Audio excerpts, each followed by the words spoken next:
Alors moi, je suis effectivement un conseiller général heureux puisque j'ai 3 établissements sur mon canton, le collège Descartes, le collège Riemont et donc désormais le collège Jean Villard, qui ont été complètement rénovés par le conseil général du Pas-de-Calais, sous l'impulsion, on va dire, de Dominique Dupilet et de Françoise Rossignol, la vice-présidente chargée des problèmes d'éducation et des collèges, dans la continuité aussi d'une conseillère générale qui était importante ici à Liévin, qui était Daniel Darras. C'est vrai qu'il y a un plan qui a été dégagé, donc un plan important de modernisation, de restructuration, de réhabilitation des collèges.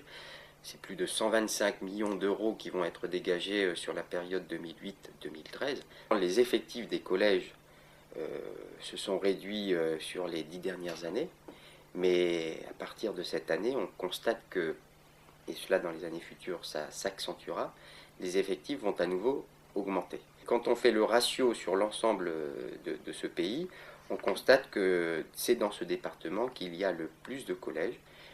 Et parallèlement à cela, des moyens importants qui vont être dégagés pour permettre à nos collégiens l'accès aux nouvelles technologies. Et d'ailleurs, par exemple, sur le collège d'Angres, une classe pupitre, avec la climatisation, je précise, des tableaux blancs interactifs, et conditions de vie en particulier, je pense, un travail important qui a été réalisé sur la cantine pour permettre à nos enfants de manger comme il faut. On va dire une attention toute particulière du conseil général, de l'institution départementale,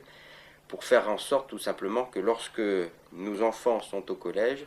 ils s'y sentent bien et surtout qu'ils disposent également des conditions d'enseignement qui soient les meilleures possibles.